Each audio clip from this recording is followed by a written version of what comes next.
Hello everyone, welcome back to Udaan Vidyapeeth. This is Hrithik Mishra from Udaan Vidyapeeth. और अपने previous scholarship वाले video में, जिसमें मैंने बहुत सारी स्कॉलरशिप की इन्फॉर्मेशन एक साथ कवर करी थी, मैंने बताया था कि हर स्कॉलरशिप के ऊपर पर्टिकुलर वीडियो लेके आऊँगा और उसकी छोटी से छोटी डिटेल, कैसे अप्लाई करना है और कैसे वो स्कॉलरशिप पाना है। मोस्ट इंपॉर्टेंट, अप्लाई बहुत सारे लोग करते हैं, कैसे मिलेगी आपको, उन सब चीज़ों के ऊपर मैं आपको पर्टिकुलरली हर वीडियो में बताने वाला हूँ। और उसी सीरीज़ को कंटिन्यू करते हुए पहली स्कॉलरशिप, जो कि रिलायंस इंडिया की 2025-26 की स्कॉलरशिप है, जिसमें हर साल 5,000 से ज़्यादा लोग सिलेक्ट होते हैं। और ये स्कॉलरशिप ना केवल फाइनेंशियली आपकी मदद करती है, बल्कि ये आपके टैलेंट को नर्चर करने के लिए स्पोर्ट्स में और भी जो इंडिया में बड़ी अपॉर्चुनिटीज़ हैं स्टूडेंट्स के लिए, जो भी होनहार स्टूडेंट हैं, जो भी अच्छे स्टूडेंट हैं, उनको ये सपोर्ट करती है और आपको ग्रो करने में बहुत ज़्यादा हेल्प करती है। तो ये स्कॉलरशिप आप अगर फर्स्ट ईयर में आपको मिलती है तो डेफिनेटली आपका करियर में बहुत बड़ी बूस्ट होने वाला है। तो आज इस वीडियो को ध्यान तक सुनना और सबसे एंड में बताऊंगा कि कैसे आप स्कॉलरशिप को 100% आप ग्रैब कर सकते हो। बिकॉज बहुत सारे बच्चे यहाँ पे गलती करते हैं। लास्ट ईयर भी बहुत सारे बच्चों ने गलती किया था, लेकिन बहुत सारे ऐसे स्टूडेंट थे जिन्होंने ये स्कॉलरशिप ग्रैब कर ली और बाद में उनको अच्छा बेनिफिट हुआ। उनको 4 साल तक वो गाइडेंस मिलती रहती है और फाइनेंस सपोर्ट मिलता रहता है। तो चलो फटाफट इस स्कॉलरशिप के बारे में सारी डिटेल्स जानते हैं। उसके बाद सबसे इम्पोर्टेंट, सबसे लास्ट में जानेंगे कि कैसे ये स्कॉलरशिप आप 100% आपको मिल सकती है, इसके बारे में भी गारंटीड। ठीक है, तो चलो let's get into the video. और ऐसी बहुत सारी वीडियो आपके पास आती रहेंगी उड़ान विद्यापीठ की तरफ से। मेक श्योर टू सब्सक्राइब, जिन्होंने सब्सक्राइब नहीं किया है, और हाँ, लाइक जरूर कर देना यार, ताकि ऐसी स्कॉलरशिप वाली चीजें आपको लगातार मिलते रहें। आगे चल के आपके कॉलेज जर्नी को आसान बनाने के लिए उड़ान विद्यापीठ लगातार ऐसी चीजें लाता रहेगा। तो आओ इस स्कॉलरशिप के बारे में सारी डिटेल देखते हैं और कैसे अप्लाई करना है ये देखते हैं। क्या डॉक्यूमेंट्स लगने हैं, क्या एलिजिबिलिटी है और कैसे आप इस स्कॉलरशिप को 100% पा सकते हो। तो सबसे पहले तो डेडलाइन की बात करें तो आपकी डेडलाइन की जो डेट है वो 4 अक्टूबर और 2025 है। तो यानी आपके पास टाइम है। बट मेरा रिकमेंडेशन ये रहेगा आपके लिए कि आप जितनी जल्दी हो सके इस स्कॉलरशिप में अप्लाई करें। जैसा मैंने पहले ही आपको बताया कि केवल 5,000 स्टूडेंट इसमें सिलेक्ट होते हैं। और सबसे अच्छी बात है ये कि ये स्कॉलरशिप सबको मिलती है, वो चाहे आप अंडर ग्रेजुएट स्टूडेंट हो या फिर आप पोस्ट ग्रेजुएट स्टूडेंट हो। और हाँ, ये एक बात बहुत ध्यान रखना कि ये स्कॉलरशिप केवल फर्स्ट ईयर वाले स्टूडेंट्स के लिए होती है। और जिसको एक बार ये स्कॉलरशिप मिल गई, उसको उसके अगले साल सेकेंड ईयर, थर्ड ईयर और फाइनल ईयर, मतलब आपको एक बार ये स्कॉलरशिप में आप एलिजिबल हो गए यानी सिलेक्ट हो गए, देन आपको 4 साल ये स्कॉलरशिप मिलती रहेगी।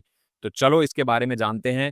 अप टू 2 लाख रुपए का बेनिफिट मिलता है। यानी अगर आप 4 साल का कोर्स कर रहे हो तो आपको हर सेमेस्टर यानी हर ईयर आपको 50,000 तक का फाइनेंशियल एड मिलेगा। और साथ साथ में आपको और भी बेनिफिट्स मिलते हैं, गाइडेंस मिलती है, अपॉर्चुनिटी मिलती हैं, आपको एक्सपोजर मिलता है, बहुत सारे बेनिफिट होते हैं। तो चलो फटाफट हम जानते हैं ऐसी और क्या क्या डॉक्यूमेंट्स हैं, क्या एलिजिबिलिटी है, और अंत में ये भी जानेंगे कि हमको क्या करना चाहिए स्कॉलरशिप को 100% ग्रैब करने के लिए। तो अगर हम बात करें एलिजिबिलिटी की, तो एलिजिबिलिटी में आप देख सकते हो कि आपके पास क्या क्या एलिजिबिलिटी है। क्योंकि पहली बात तो आप इंडियन रेजिडेंट होने चाहिए और आपका 12th में मिनिमम 60% होना चाहिए। ये मैंडेटरी है आपके लिए। ठीक है, ये जितनी भी एलिजिबिलिटीज मैं बता रहा हूँ ये मैंडेटरी है। और आप फर्स्ट ईयर के स्टूडेंट होने चाहिए, वेदर आप मेडिकल स्टूडेंट हो, वेदर आप इंजीनियरिंग स्टूडेंट हो, या फिर आप लॉ स्टूडेंट हो, या फिर आप मैनेजमेंट स्टूडेंट हो, जो भी हो, आप फर्स्ट ईयर स्टूडेंट होने चाहिए और फुल टाइम रेगुलर डिग्री होनी चाहिए। ऐसा नहीं कि आप ऑनलाइन डिग्री कर रहे हो या हाइब्रिड डिग्री कर रहे हो तो आप एलिजिबल हो, बिल्कुल भी नहीं।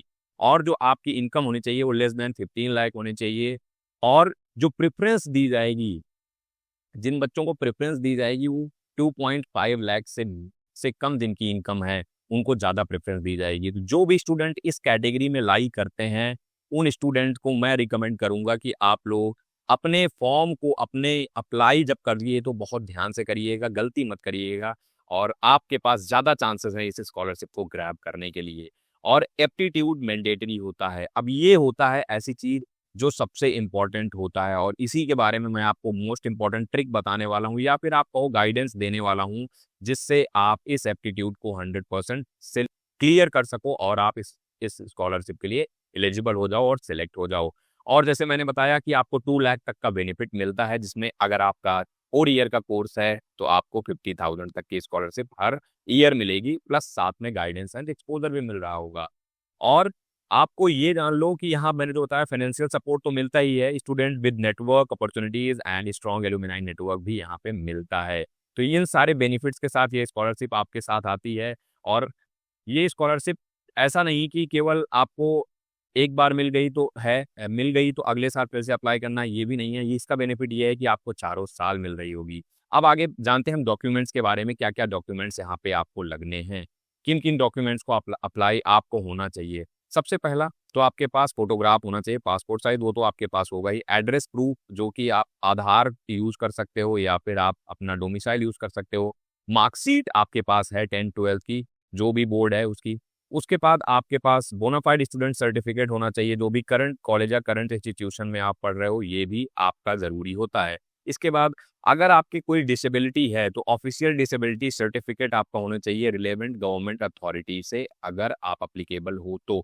इफ़ यू हैव ये आप कोई डिसेबिलिटी नहीं है then this is not required for you. और फैमिली इनकम की एक प्रॉपर प्रॉपर जो इशू होना चाहिए गवर्नमेंट से, जैसे ग्राम panchayat, ward councillor, sarpanch, income proof issue, जो भी जहाँ से भी आप इशू करवाते हैं, तहसीलदार से, एसडीएम से, डीएम से, जो भी आप अगर गांव से हो तो इन सब तहसील वगैरह में इशू हो जाता है। अगर आप शहर से हो तो आप नज़दीकी जो भी आपके पास ऐसे तहसील है या जो भी जहाँ पे ये सारे काम होते हैं, जहाँ इनकम प्रूफ वगैरह बनते हैं, तो आप कॉन्क्रीट इनकम प्रूफ अपना बनवा के रखिए। और आपको पैन कार्ड भी सबमिट करना होगा, यानी पैन डिटेल भी लगेंगी, क्योंकि पैन से आपकी इनकम डायरेक्टली फेच हो जाती है। तो और इस और क्या जानते हैं, इस डॉक्यूमेंट तो हो गए आपके, ये सारे इंपॉर्टेंट डॉक्यूमेंट हैं जो इस स्कॉलरशिप में लगने हैं। अब आगे हम बात करते हैं कि आगे और क्या-क्या इस स्कॉलरशिप में आपको ध्यान रखना है, ठीक है? अब इस स्कॉलरशिप में प्रोसेस क्या होने वाला है, इसके बारे में समझते हैं। तो सबसे इम्पोर्टेंट जो होता है, वो प्रोसेस आपका सबसे पहले तो एप्लीकेशन फॉर्म आपको करना होता है, अप्लाई करना होता है। और कहाँ पे अप्लाई करना होता है, इसका लिंक जो अप्लाई लिंक है, ये मैं आपको प्रोवाइड करा दूँगा। जो भी अप्लाई लिंक है, वो मैं आपको प्रोवाइड करा दूँगा, आप जा कर के वहाँ से अप्लाई कर सकते हो। इवन मैं आपको, अगर आप लोग कमेंट करोगे तो आप लोगों को स्टेप बाय स्टेप प्रोसेस बताऊंगा कि कैसे फिल करना है। अगर मेरे पास, मुझे लगता है कि इतने सारे स्टूडेंट आ गए हैं जिनको ये ज़रूरत है कि अप्लाई उनको करना है और उनको स्टेप बाय स्टेप प्रोसेस जानना है, तो मैं अगला वीडियो ज़रूर लेके आऊँगा उस पे। ठीक है? आपको अपने पर्सनल कॉन्टैक्ट डालने हैं, एकेडमिक इन्फो डालनी है, और जो भी आपने अभी तक जो भी आपकी अचीवमेंट या अवार्ड्स रहे हैं स्कूल में, वो आपको यहाँ पे डालने हैं और उसके सपोर्टिंग डॉक्यूमेंट्स डालने हैं। जैसे अगर कोई अचीवमेंट या अवार्ड है, उसका जो सर्टिफिकेट आपको मिला हुआ है, वो भी आपको यहाँ पे ऐड करना है। साथ में अब एप्टीट्यूड टेस्ट होगा। एप्टीट्यूड टेस्ट के बारे में मैं लास्ट स्लाइड में बात करूँगा और आपको बताऊँगा कि कैसे इसको क्लियर करना है। देखो, टोटल 60 मिनट का एप्टीट्यूड होता है, ठीक है? 60 मल्टीपल क्वेश्चंस होते हैं और उसमें उसके बेसिस पे आपको क्या किया जाता है, जज किया जाता है। उसमें analytic, logical ability, numerical ability ability ये सारी चीज़ें होती हैं, जिसके बिहाफ पे आपको उस स्कोर पे आपको सिलेक्ट किया जाता है। उसके बाद होता है फर्स्ट लेवल सिलेक्शन, जिसमें आप जब एप्टीट्यूड पास करके फर्स्ट इनिशियल सिलेक्शन में आओगे, उसके बाद फिर से आपका टेस्ट स्कोर फिर से जज किया जाएगा और कुछ पर्सनल इन्फॉर्मेशन, एकेडमिक इन्फॉर्मेशन, यानी जो रिज्यूमे, जो आपने पर्सनल डिटेल भरी है और जो आपने एप्टीट्यूड टेस्ट दिया है, दोनों को कंबाइन करके फिर आपका होता है फाइनल सिलेक्शन। उसके बाद होती है अनाउंसमेंट, जिसमें आपका 5000 स्टूडेंट सिलेक्ट होते हैं और इन 5000 स्टूडेंट की, ट्रस्ट मी, इन 5000 स्टूडेंट की लाइफ बन जाती है। तो आगे बढ़ते हैं और जानते हैं अगला प्रोसेस क्या होने वाला है।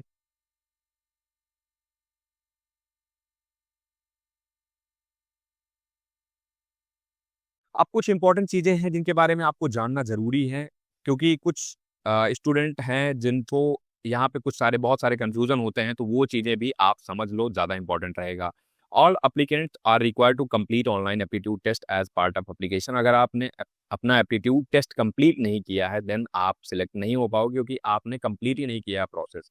जो भी आपका एप्लीकेशन सबमिट होगा, वो कन्फर्मेशन आपके ईमेल पे आएगी, ठीक है? और ऑनलाइन जो एग्ज़ाम होगा उसकी भी कंफर्मेशन आपके ईमेल पे आ रही होगी। तो आप अपना ईमेल जो है, ऑफ़िशियल ईमेल, यहाँ पे जो भी कैंडिडेट यहाँ पे अप्लाई कर रहा है, वो अपनी ऑफ़िशियल ईमेल जो वो खुद यूज़ करता है, वही यहाँ पे फ़िल करेगा जब भी अपना फॉर्म फ़िल कर रहा होगा। और साथ में जो एप्टीट्यूड की लिंक जो आएगी, टेस्ट आएगा, वो आपको बता दिया जाएगा, उसकी लिंक आ जाएगी, ईमेल पे ही आएगी और उसी लिंक पे आपका एग्ज़ाम होता है, यानी एप्टीट्यूड होता है। वो मैं आपको बता दूंगा कि कैसे करना है, कैसे अप्लाई करना है। जो भी हमारी काउंसलिंग में एनरोल्ड स्टूडेंट हैं उनके लिए मैं प्रॉपर एक मीटिंग सेशन लेने वाला हूँ और उनको बताऊंगा कि कैसे यहाँ पे अप्लाई करना है ताकि उनको 100% गारंटीड स्कॉलरशिप मिल सके।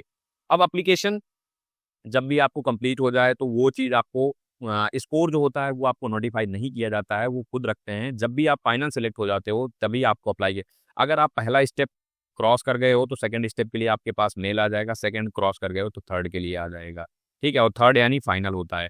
फिर आप फाइनल आ गया यानी आप सेलेक्ट हो गए। ठीक है, तो ये सारी चीज़ें हैं जो आपको यहाँ पे ये प्रोसेस है जो आपको जानना है। ठीक है, अब जानते हैं अब जानते हैं आगे कि कैसे एप्टीट्यूड क्लियर करना है, जो सबसे इंपॉर्टेंट पार्ट है। देखो आपके पास यहाँ पे 60 क्वेश्चंस होंगे। ठीक है, 60 क्वेश्चंस अवेलेबल होंगे जिसमें एक तो आपका न्यूमेरिक एबिलिटी चेक करता है। ठीक है, न्यूमेरिक एबिलिटी। ठीक है, रीजनिंग। ठीक है, रीजनिंग होता है और क्या होता है आपकी एनालिटिक। ठीक है, एनालिटिक जो भी होती हैं ये तीन चीजें होती हैं जो आपको इस टेस्ट में मिल रही होती हैं। तो और इनका बेस्ट सोल्यूशन क्या है? बेस्ट सोल्यूशन क्या है यार? प्रेजेंट टाइम में आप जिस टाइम में हो ना, ये सारी चीजें वैसे तो ये बताना नहीं चाहिए मुझे, बट ये मैं बता रहा हूँ कि आप आर्टिफिशियल इंटेलिजेंस का पूरा यूज कर सकते हो। आप चैट जीपीटी 5 का यूज कर सकते हो, आप परप्लेक्सिटी का यूज कर सकते हो, और ऐसे बहुत सारे प्लेटफॉर्म है जिनका यूज करके आप इस टेस्ट को बहुत आसानी से क्लियर कर सकते हो। ठीक है, और बहुत सारी ऐसी चीजें हैं जो आप इनका यूज करके क्लियर कर लोगे।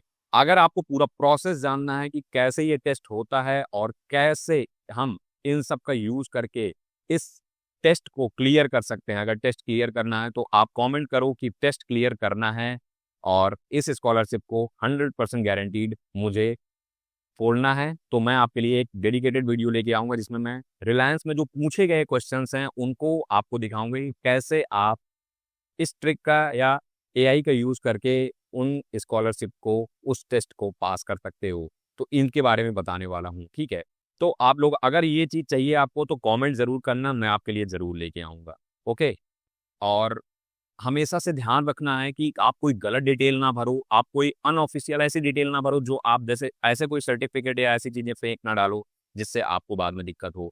जेन्युइन चीजें रहनी हैं। आप कम चीजों में भी इस स्कॉलरशिप को ग्रैब कर सकते हो। Trust me, it is totally depends on how you apply, कैसे आप अप्लाई करते हो, कैसे आप उसको टेस्ट को क्लियर करते हो। और मैंने देखा है, मैंने बहुत सारे लोगों को गाइड किया है इस स्कॉलरशिप में। पिछले बार भी कुछ स्टूडेंट सेलेक्ट हुए थे, होपफुली इस बार भी हमारे कुछ स्टूडेंट सेलेक्ट होंगे इस स्कॉलरशिप में, क्योंकि मैं गाइड करूंगा इस स्कॉलरशिप के लिए।